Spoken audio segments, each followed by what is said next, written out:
Hello, friends, this is me, your host. So, today I would like to share with you a book which is A Court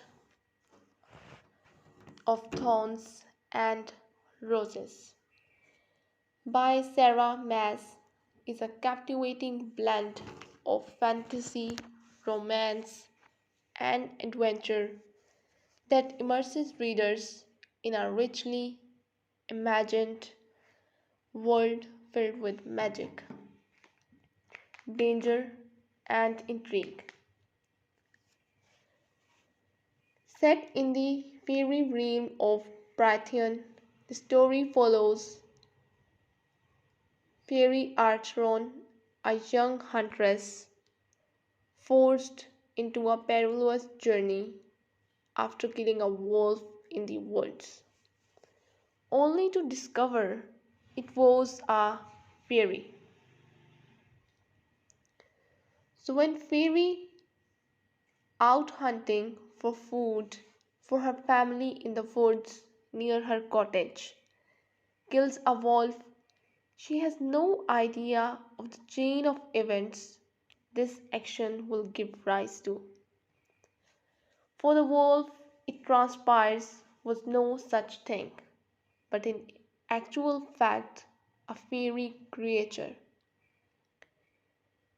and she must now leave the life she has known behind her and go with the angered beast who comes knocking at the cottage door,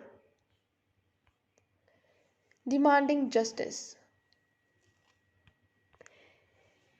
Taken beyond the wall to the fairy realm of Prythian, Fairy now spends her days at the beast's sprawling country manor, plotting her escape. Only the beast she discovers is in fact one of the high Fae lords, his kingdom suffering from some sort of blight that affects their magic and has all their faces obscured behind masks. But that doesn't stop Fairy from slowly falling for High Lord behind the mask. Yes, yet just as Fairy discovers a happiness she has never known, it is threatened to be taken away from her. That is, unless she can break the curse that affects Tamlin and his people. This is, in part, a reworking of Beauty and the Beast, and certainly the echoes of that story were clear to see. However, to call it a simple retelling would be unfair to Sarah Maas, for it is so much more. In this book, Maas builds an intricate fairy world with intriguing love and all imaginatively rendered.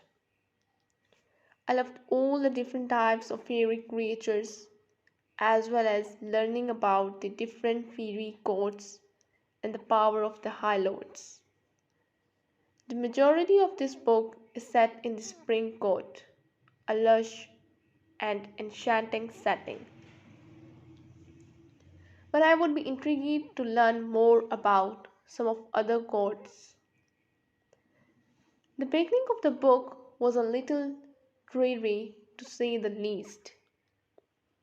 Most of the characters pretty unlikable, and whilst this part was a bit of a drag, I appreciated the contrast when Fairy enters Prythian, and this it is in a way important to understand the drabness of her prior life and hardships she had to endure, as it is integral to her character. I did like that there were redeeming qualities to her family, especially Nesta, when we meet them later in the book, and that they were not as one dimensional as originally portrayed. Once Fairy enters Brythian, the story stepped up for me. I loved the magical setting and getting to know the characters and the sense of mystery as what was really going on in Tamlin's court.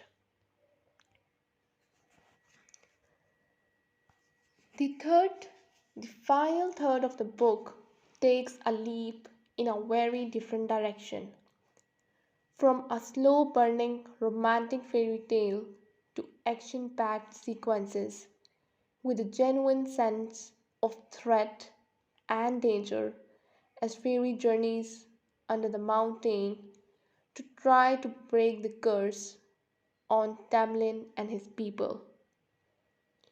And really, facing the wicked Fairy Queen Amarantha, this is where the story veers away from Beauty and the Beast and really comes into its own, I felt.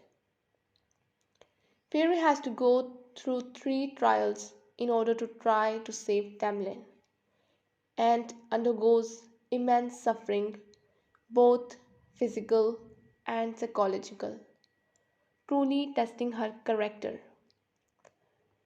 The story takes on a much darker feel and was genuinely gripping through all the final third act. Though sometimes the pace felt rather rushed, such that I wish Maas had evened the pacing out more through the entire book. I felt another reason that enhanced the final third of the book was the character of the Rysand. Though he is introduced earlier at the Fire Night ceremony, we only really get to know him more later on Under the Mountain, and personally, I found him the most interesting character in the story. He was a delectable combination of charisma and intrigue with a dark edge to him. I can understand why some people might think he used Fairy poorly, but personally, I thought it was pretty obvious he was actually only trying to surface, trying to help her as well as help his kind overall in having any chance of defeating Amarantha. His actions on the surface may have seemed taunting and cruel, but they were done for a reason. And I think Fury understood that. Furthermore, he never actually violated her when he drugged her, and if it were not for Rysand, then Fury would not have managed to get through the tasks. Furthermore, despite his deceptiveness and underhandedness, I thought he showed his true colors when Amarantha was torturing Fairy and he tried to make a stand against her.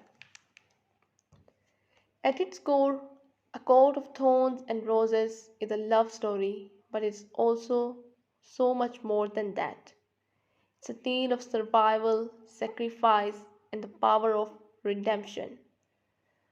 Overall, A Court of Thorns and Roses is a spellbinding and immersive read that will leave readers eagerly anticipating the next installment in the series.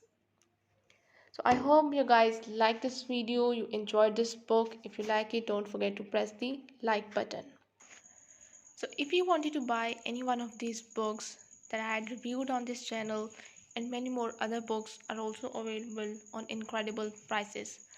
So if you wanted to read it or you wanted to gift it to your friends or family, you can buy it easily from this website, which is www.bestbookforyou.co.uk. You can also get more or less on some selected book. So what are you waiting for? Just visit our website right now and buy your favorite books.